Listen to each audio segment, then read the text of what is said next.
দেবী হয়, বাবা তখন করে, তখন বাবা ওকে স্বপ্ন দেয় যে দেখ আমি এইখানে বিরাজমান, আমার এখানে মূর্তি, এখানে মন্দির তৈরি করে দিবি।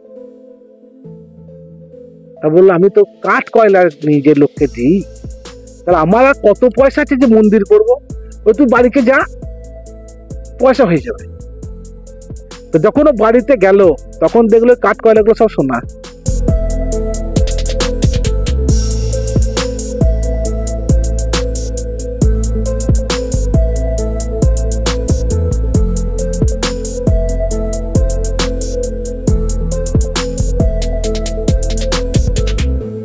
তো প্রিয় দর্শক বন্ধুরা, আজ অনেকদিন পর আজ আর একটা নতুন ভিডিও নিয়ে আজ আমার সামনে হাজির হলাম। তো আমি আজকে এসেছি পানাগড় থেকে মাত্র 5 কিলোমিটার দূরে কোটা গ্রামে। এখানে আছে 1500 বছর পুরনো একটি শিব মন্দির। দেখতে পাচ্ছেন 1500 বছর পুরনো একটি শিব মন্দির। এটা এখানকার ঠাকুরমশাই বললেন গান্ধার শিল্পের সমসাময়িকের এই মন্দির। তো বন্ধুরা, এই মন্দিরের অনেক অলৌকিক ইতিহাস আছে যেগুলি আমাদের সামনে তুলে ধরবো। আর আরেকটা কথা, এইখানকার যে শিবলিঙ্গটি আছে সেটা কিন্তু সেরকম শিবলিঙ্গ কিন্তু কখনো আমরা দেখেননি, সেই শিবলিঙ্গটি আমাদেরকে দেখাবো। তো বন্ধুরা, আমার এই ভিডিওতে প্রথম থেকে শেষ পর্যন্ত জুড়ে থাকবেন এবং যদি ভালো লাগে অবশ্যই আমার ভিডিওটিকে এটি লাইক করবেন। তো বন্ধুরা চলুন তাহলে আমার ভিডিও শুরু করছি, সঙ্গে থাকুন। Taraknath blog present. এই পৃথিবীতে রয়েছে অলৌকিক রহস্য ভরা নানান অবিশ্বাসযোগ্য সত্য ঘটনা, যা প্রতিনিয়ত প্রমাণ দেয় যে ঈশ্বর বা ভগবান আছে। সেই জন্য আজকেও দুর্গাপুরের খুব কাছে পূর্ব বর্ধমান জেলার কোটা গ্রামে আরও এক অলৌকিক সত্য ঘটনার মুখোমুখি হলাম আমরা। আজ আপনাদের কাছে আজ থেকে প্রায় 1500 বছর আগেকার নির্মিত দেওধরেশ্বর শিব মন্দিরের অলৌকিক রহস্যময় কাহিনী তুলে ধরব এবং মন্দিরের বিরল শিবলিঙ্গের দর্শনও আপনাদের করাবো।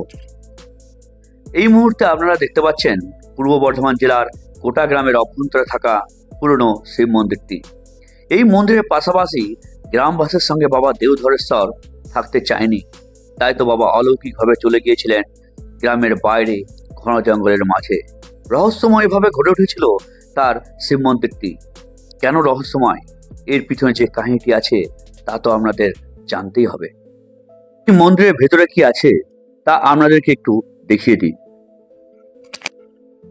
বাবা দেওধরেশ্বরের এই অলৌকিক রহস্য ভরা কাহিনী জানতে হলে আজ থেকে পিছিয়ে যেতে হবে প্রায় 1500 বছর আগে। কোটা গ্রামের অভ্যন্তরে থাকা পুরনো দেওধরেশ্বর শিব মন্দির থেকে আমরা চলে এলাম নতুন শিব মন্দিরে।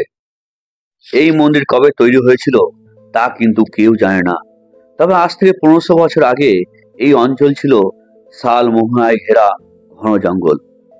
বাঁকুড়া এবং তার আশেপাশের গ্রাম থেকে বহু মানুষ আসতো এই অঞ্চলে রেশমের গুটি কালেকশন করার জন্য, আর তারই সঙ্গে আসতো বহু বণিক সম্প্রদায় যারা কাঠকয়লার ব্যবসা করত।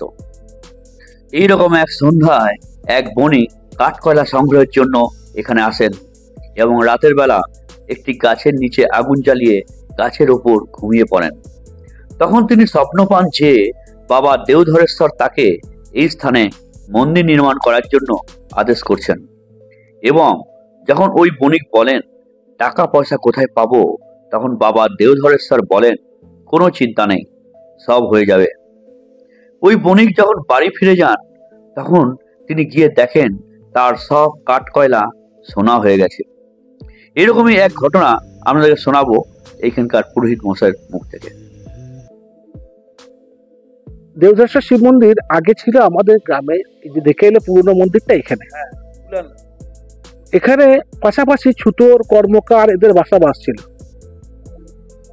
তা আমাদের পূর্বপুরুষের স্বপ্ন দেওয়া হয় যে আমি এদের এই ঠুকঠাক সারাক্ষণ আওয়াজ এই যেই ভাল লাগছে না, আমি ওখানে চলে যাচ্ছি, ওখানে মন্দির আছে, ওইখানে যে পুজো করবি। তারপর ওরা যে ওখানে দেখে যে হ্যাঁ মন্দির নির্মাণ আছে, পুজো করছে।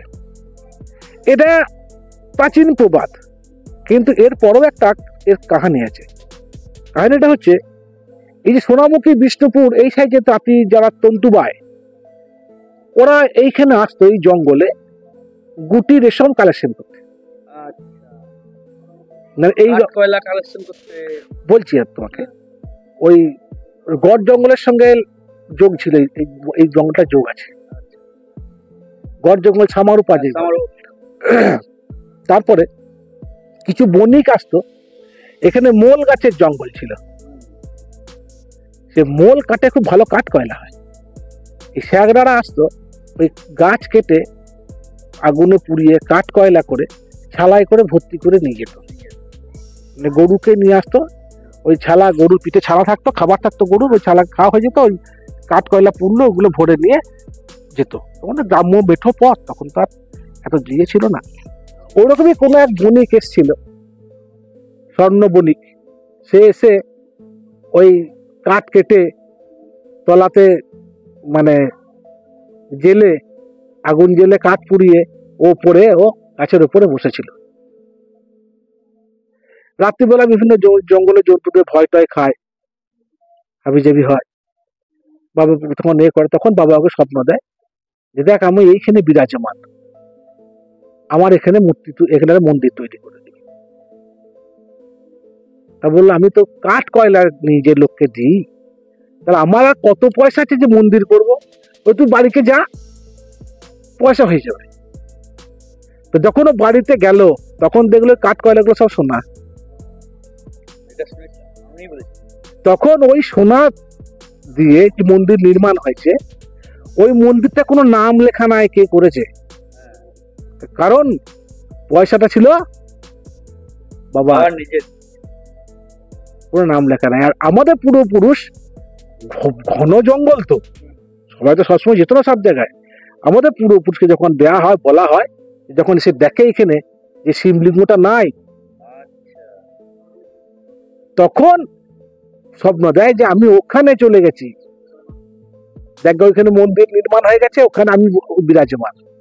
মন্দির নির্মাণটাই তাহলে ওই যে কাঠ কয়লা সেই করেছে, এবং সেটা বিষ্ণুপুর সোনামুখীর তন্তুবাদের মধ্যে কেউ হবে। আচ্ছা, এটা জানা যায়নি, না প্রকাশ হয়নি, কিন্তু এইটাই ছিল কাহিনী আর কি। আর তারপরে যখন আমাদের পূর্বপুরুষ স্বপ্ন দেয় যে এরকম ব্যাপার, তখন ওরা কান্নাকাটি করে, বাবা তুই আমাদেরকে ছেড়ে চলে গেলে তো আমরা কি নিয়ে থাকবো। ওই বছরে 8টা দিন উনি এখানে আসেন, এই পুরনো শিব মন্দিরে। শিবলিঙ্গ যেটা দেখলাম সেটা একদম আলাদা রকম, আলাদা অন্যরকম, একদম পাথরের একটা ইয়ে। ওটা ভুঁইফোড়, ওর মধ্যে পাতাল ফোড়তো, পাতাল সেই উঠেছে, ওটাই দেখলাম। একটা ছিল ওই মন্দিরটা কত বছর বয়স, কোথা থেকে এসছে, মানে আমি আমার দাদুকে জিজ্ঞেস করেছিলাম, দাদু মন্দির থেকে করেছে, তখন ছোটবেলা যেতাম না, তাকাতাম এমনি, অনেকটা উঁচু, কে করেছে দাদু মন্দিরটা? ভাই আমি দাদুকে জিজ্ঞেস করেছিলাম, আমার দাদু বলেছিল, আমি তার দাদুকে জিজ্ঞেস করেছিলাম, আমার দাদু বলতে পারে না। মোটামুটি কত হবে? এটা একজন ঐতিহাসিকবিদ এসেছিলেন, হ্যাঁ, সে এসে এই মন্দির নাড়াচাড়া করে, দেখাশোনা করে, বিভিন্ন রকম পার্টিকেলস তুলে এসব দিয়ে, এই পাথর টাথর এগুলোকে একটু পরীক্ষা করে বলেছিলেন যেটা গান্ধার শিল্পের সময়টা 1500 বছর আগে। এটা ছিল 1500 বছর আগে। হ্যাঁ, গান্ধার এর যে মেটেরিয়ালস আর এর যে সুরকি, আর এর যে পাথর মাকড়া, এই পাথরের কাজ গান্ধার শিল্পতেই হয়েছে। এখনো পর্যন্ত মন্দিরটার ওই যে ছোট ছোট গোল গোল যে ছাপগুলো দেখতে পাচ্ছেন, ওইগুলো পর্যন্ত এখনো কিছু হয় নাই, কিছুই হয় না। এই মন্দির প্রাঙ্গণে দেখতে পেলাম একটি বজরংবলী মন্দির, আর পাশে আছে একটি বিশাল বড় পুকুর, যেখানে অসংখ্য পদ্ম ফুল ফুটে আছে, খুব সুন্দর লাগলো। আর বন্ধুরা, এখানে শিবরাত্রির সময় মেলা বসে, আর গাজন উৎসবও বেশ ধুমধাম সহকারে পালিত হয়। যদি এই পূর্ব বর্ধমানের কোটা গ্রামের এই মন্দিরে আপনারা আসতে চান, যদি কেউ কলকাতা থেকে আসেন, তাহলে কলকাতা থেকে কোটা গ্রামের দূরত্ব মাত্র 215 কিলোমিটার। যদি আপনারা জিটি রোডে বাই কারে আসেন, তাহলে সময় লাগবে 3 ঘন্টা 29 মিনিট। কোটা মোড় থেকে ডান সাইডের পথ ধরে যাওয়া যায় কোটা গ্রামে। এই কোটা গ্রামের শেষ প্রান্তেই মাঠের পাশে আছে এই সুন্দর শিব মন্দিরটি। আর যদি ট্রেনে আসবো মনে করেন, তাহলে হাওড়া থেকে সোজা চলে আসুন মানকার স্টেশন অথবা পানাগড় স্টেশন। এখান থেকে অনায়াসেই টোটো বা অটো ধরে চলে আসুন কোটা গ্রাম। এই ভিডিওতে পুরোহিত মশাইয়ের ফোন নম্বর এবং নাম দেওয়া রয়েছে, আপনারা যখন আসবেন তখন পুরোহিত মশাইকে ফোন করে আসতে পারেন। তবে এই মন্দিরে আসলে গুগল ম্যাপ দেখে আসলে খুবই ভালো হয়, তো বন্ধুরা, এবার ঘর যাওয়ার পালা। এই শিব মন্দিরের ভিডিওটি আপনাদের কেমন লাগলো সেটা কিন্তু অবশ্যই কমেন্ট করে জানাবেন। আর আজকের মতো এইটুকুই। নেক্সট ভিডিওতে আবার দেখা হচ্ছে একটা সুন্দর ভিডিও নিয়ে। আমার সামনে আবার হাজির হবো। ভালো থাকুন, সুস্থ থাকুন। Tata, bye bye.